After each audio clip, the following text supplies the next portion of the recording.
बिस्मिल्लाहिर्रहमानिर्रहीम। आज के सेशन की बात करें तो अच्छा सेशन था एक, लेकिन रेंज बाउंड था। इंडेक्स की जो ओपनिंग थी पॉजिटिव ओपनिंग थी 706 पॉइंट के साथ। उसके बाद इंडेक्स का हाई देखिए तो वो 1,57,196 पे रहा, जिधर इंडेक्स ने 1016 पॉइंट ऐड किए थे। उसके बाद इंडेक्स का लो लेवल देखिए तो वो सिर्फ 220 पॉइंट की कमी के साथ 1,55,960 पे रहा। इंडेक्स की क्लोजिंग अगर देखें तो वो सिर्फ 3 पॉइंट की कमी के साथ 1,56,177 पे रही। ना इंडेक्स ने कुछ गेन किया ना लूज किया, लेकिन डे टाइम में इसने तकरीबन आपको 1,000 पॉइंट गेन करके दिए। और उसमें जो छोटे स्क्रिप्ट थे उनमें काफी मूव देखने को मिली। सिनर्जी आज चला, उसमें अच्छी मूव थी। एमडीटीएल में मूव थी। बैंक ऑफ पंजाब को आज कैप लगा, उसमें मूव देखने को मिली। पेस मूव किया। टैली को देखें तो टैली भी मूव किया। टैली मेरा इरादा खुद ये था कि इसको लेंगे 6 रुपए 80 पैसे में। जब कोई पैनिक आएगा, डिप आएगी या कुछ ऐसा सीन बनेगा तो फिर इसको 7 से नीचे लेंगे। लेकिन ना कोई ऐसी डिप आई ना ही कोई बड़ी करेक्शन आई जिसकी वजह से टैली नहीं मिला। लेकिन टैली की क्लोजिंग देखे तो ठीक है। उसके बाद वॉल्यूम की अगर बात करें कि ऐसी 100 इंडेक्स में तो 367 मिलियन के वॉल्यूम ट्रेड हुए। उसके बाद टॉप एक्टिव स्टॉक में अगर देखें तो WTL में सबसे ज्यादा वॉल्यूम आज जनरेट हुए, तकरीबन 137 मिलियन के। उसके बाद MDTL में, बैंक ऑफ पंजाब में, Pace, FCSC, Tally, DCL, Synergy, PASL, FNEL। DCL को देख के याद आ गया कि पीछे यूट्यूब की वीडियो में ही 2-3 दफा बताया था कि DCL को मूव देनी चाहिए। पूरा सीमेंट सेक्टर मूव कर चुका, लेकिन DCL मूव नहीं किया। तो ये बात थी 13.5 रुपए पे। उसके बाद कल फिर ये याद करवाया था कि DCL को बताया था कि 13.5 से मूव देना स्टार्ट करेगा। 14.5 पे मूव कर रहा है और मूव इसकी ड्यू है। तो आज इसने 15.5 आपको करके दिखाया। आगे नेक्स्ट जो है इसका नेक्स्ट लेवल, एक तो ग्रुप में बताया था कि 15 रुपए और 68 पैसा, और उससे आगे फिर तकरीबन 16 रुपए 20 पैसे, 16 रुपए 30 पैसे ये आपको करके दिखा सकता है। तो पहला टारगेट तो अल्हम्दुलिल्लाह इसने अचीव किया आज 15 रुपए और 68 पैसे वाला। जैसे पहले आपको बताया था कि सीमेंट सेक्टर पूरा मूव कर चुका है और DCL ने मूव नहीं दी, वैसे ही पता नहीं क्यों लगता है कि जैसे पूरा का पूरा स्टील सेक्टर चल चुका है। आपका मुगल को देखें, INIL को देखें, ISL को देखें, क्रिसेंट स्टील को देखें, सब ने मूव दे दी, लेकिन आगा स्टील ने वैसी मूव नहीं दी। छोटा स्क्रिप्ट है और स्टील सेक्टर में सस्ता भी है, तो मेरे ख्याल से आगा स्टील को अब मूव देनी चाहिए। असल में देखें तो उसकी जो एक्चुअल प्राइस थी, अच्छी प्राइस थी, वो 8 रुपए 80 पैसे की थी। बाकी कुछ लोगों ने ब्रेकआउट भी खेलना होता है, तो मरी मुक्की चीज के लिए आगा स्टील को 8 रुपए 80 पैसे पे अगर पकड़ा जाता तो एक अच्छा उसका वो रेट था। लेकिन जो ब्रेकआउट खेलते हैं तो उनके लिए मेरे ख्याल से अब ये प्राइस जो है 10 रुपए के ऊपर की, यहाँ पे वो अपना ब्रेकआउट खेल सकते हैं। मार्केट समरी पे बात करें तो तकरीबन 485 कंपनियों में आज ट्रेडिंग हुई, जिसमें से 235 एडवांस रही, 219 डिक्लाइनर रही और 31 अनचेंज रही। नंबर ऑफ ट्रेड की बात करें तो 5,11,000 ट्रेड हुई, जिनकी वैल्यू थी तकरीबन 48 अरब 85 करोड़ और वॉल्यूम थे 1400 तकरीबन 1500 मिलियन के। आज के top point contributor sector wise अगर देखें तो टेक्नोलॉजी सेक्टर ने आज सबसे ज्यादा पॉइंट ऐड किए, लेकिन सिर्फ 134 पॉइंट।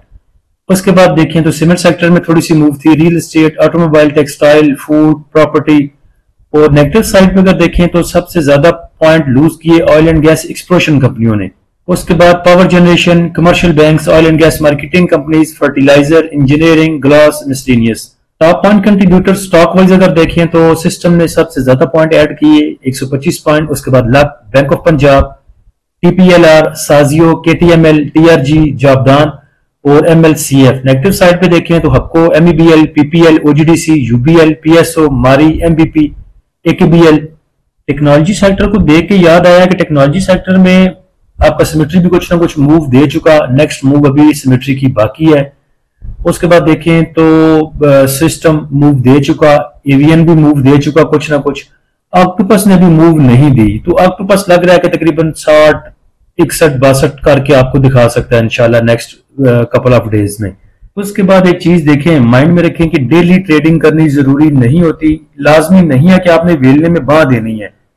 कैश आपके पास पड़ा है तो आपको ट्रेड कहीं पे भी मिल सकती है। लेकिन आज हमारे 3 टारगेट अचीव हुए अल्हम्दुलिल्लाह, जिसमें एच कार था। इसके 15 सितंबर को सिग्नल बना के दिए थे। सपोर्ट इसकी बताई थी 293 16 की, और जो इसका टारगेट बताया था वो 296 का, जो कि आज अल्हम्दुलिल्लाह अचीव हुआ। लेकिन ये माइंड में रखें कि एच कार की मूव ये वैसी मूव नहीं है। ये तो हमने सिग्नल बनते थे, सपोर्ट रेजिस्टेंस लेवल बनती थी, उसको लगा दिए, इस पे हमने काम भी किया।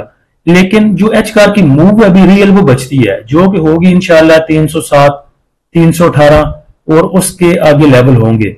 उसके बाद सिमेट्री हमने कहा था कि इसके सपोर्ट एंड रेजिस्टेंस लेवल देख लें, 15 रुपए 38 पैसे, 15 रुपए 24 पैसे, 25 पैसे इसके दरमियान में लिया जा सकता है। और रेजिस्टेंस लेवल इसके बताए थे 15 रुपए 72 पैसे और उससे आगे 15 रुपए 92 पैसे और उसके आगे 16 रुपए 77 पैसे। तो पहला जो रेजिस्टेंस लेवल था अल्हम्दुलिल्लाह वो आज हमारा अचीव हुआ। और ये सब भाइयों को पता है कि सपोर्ट लेवल जो होते हैं वहां पे एंट्री ली जाती है, बाय की जाता है, और जो रेजिस्टेंस लेवल होते हैं वहां पे सेलिंग की जाती है, प्रॉफिट टेकिंग की जाती है। उसके बाद बेस्ट वे सीमेंट को देखें तो उसके सिग्नल एक दफा पहले भी बना के दिए थे जब ये मूव कर रहा था 465 पे। उस टाइम 3-4 रुपए से ये हमें नहीं मिला और उसके बाद इसने अच्छी मूव दी, लेकिन चले वो किस्मत में नहीं थी हमारी, हम इसको जो है सपोर्ट लेवल पे नहीं पकड़ सके। तो जब ये कल सिग्नल बना के दिए थे तो किसी प्रीमियम वाले भाई का पर्सनल में मैसेज आया था कि पहले भी आपने इसके लेवल बना के दिए थे 465 पे, तो उस टाइम तो एंट्री लेने का मौका नहीं मिला। तो क्या ये बहुत हाई प्राइस नहीं है जहां पे आप सपोर्ट एंड रेजिस्टेंस लेवल बता रहे हैं? तो मैंने उन्हें कहा था कि आपको अगर लगता है कि थोड़ा सा ये हाई है तो आप दूसरी तीसरी सपोर्ट पे भी जाके अपनी मर्जी से एंट्री ले सकते हैं। बहरहाल जो इसकी पहली एंट्री है वो ठीक लेवल पे है ऑलमोस्ट। तो जिसने एंट्री लेनी थी सपोर्ट लेवल पे 568 पे उन्होंने एंट्री ली। और आज हमारा जो पहला रेजिस्टेंस लेवल था या टारगेट लेवल था इसका 574 का, वो भी अचीव हुआ अल्हम्दुलिल्लाह। और दूसरा जो था 579.34 का, वो सिर्फ 34 पैसा से हमारा रह गया। अदरवाइज 579 इसने 579 सॉरी इसने आज भी अचीव किया। तो जो भी भाई हमारा प्रीमियम ग्रुप ज्वाइन करना चाहते हैं वो नीचे दिए गए व्हाट्सएप नंबर पर राब्ता कर सकते हैं। फ्री ग्रुप को ज्वाइन करने के लिए लिंक नीचे डिस्क्रिप्शन में दे दिया है। आप हमारे फ्री ग्रुप को, प्रीमियम ग्रुप को अवेल कर सकते हैं हमारी वेबसाइट desitrader.pk से भी, उसका लिंक भी नीचे डिस्क्रिप्शन में लगा दिया है। आज के सेशन का फीपीलीपी देखें तो बैंक ने सेलिंग की 2 मिलियन की, ब्रोकर की सेलिंग है 0.18 की, कंपनीज की सेलिंग 0.92 की, फॉरेन कॉर्पोरेट्स ने सेल किया तकरीबन 2.5 मिलियन का, इंडिविजुअल्स ने बाय किया 1.24 का, इंश्योरेंस कंपनियों ने बाय किया 0.69 मिलियन का, म्यूचुअल फंड की बाइंग सबसे ज्यादा है तकरीबन $7 मिलियन की, और कल की भी तकरीबन ऑलमोस्ट इनकी बाइंग इतनी ही थी। उसके बाद एनबीएफसी की सेलिंग है थोड़ी सी, अदर ऑर्गेनाइजेशन ने 1 मिलियन का सेल किया और ओवरसीज पाकिस्तानी ने तकरीबन 1 मिलियन का सेल किया। तो म्यूचुअल फंड को अगर देखें ऑल अदर सेक्टर में इनकी बाइंग है 1.73 मिलियन की। उसके बाद सीमेंट सेक्टर को बाय किया 0.60 का, कमर्शियल बैंक्स को बाय किया 0.73 का, फर्टिलाइजर को 0.76 का, फूड को 0.81 का, oil and gas exploration companies को 0.73 का और oil and gas marketing companies को 1.18 का। और पिछले 3-4 दिन से ऑयल एंड गैस मार्केटिंग को लगातार म्यूचुअल फंड बाय कर रहा है। उसके बाद देखें तो पावर जनरेशन में उनकी बाइंग थोड़ी सी, टेक्नोलॉजी सेक्टर में भी और टेक्सटाइल सेक्टर में भी। उसके साथ ही इंश्योरेंस कंपनियां भी आज की बायर हैं, तो इन्होंने सबसे ज्यादा बाय किया है oil and gas marketing companies को, और उसके बाद देखा जाए तो कमर्शियल बैंक्स को। इंडिविजुअल को देखें तो इंडिविजुअल ने सबसे ज्यादा बाय किया कमर्शियल बैंक्स को, और दूसरा दिन है ये कमर्शियल बैंक्स में घुस रहे हैं इंडिविजुअल्स। उसके बाद देखिए ऑयल एंड गैस एक्सप्लोरेशन कंपनियों को 1 मिलियन का उन्होंने बाय किया, और मार्केटिंग कंपनीज को होल्ड किए हुए हैं इंडिविजुअल्स। 500 मिलियन का टेक्नोलॉजी सेक्टर को उन्होंने बाय किया, और थोड़ा सा एंट्री दी टेक्सटाइल सेक्टर में। तो जैसे इंश्योरेंस कंपनीज की और म्यूचुअल फंड की बाइंग है, उसको देख के लग रहा है कि इंडेक्स आपका कुछ सस्टेन कर सकता है। 2500 पॉइंट 2600 पॉइंट की करेक्शन कह लें, पुल बैक कह लें, वो तो थोड़ा सा पहले आ चुका।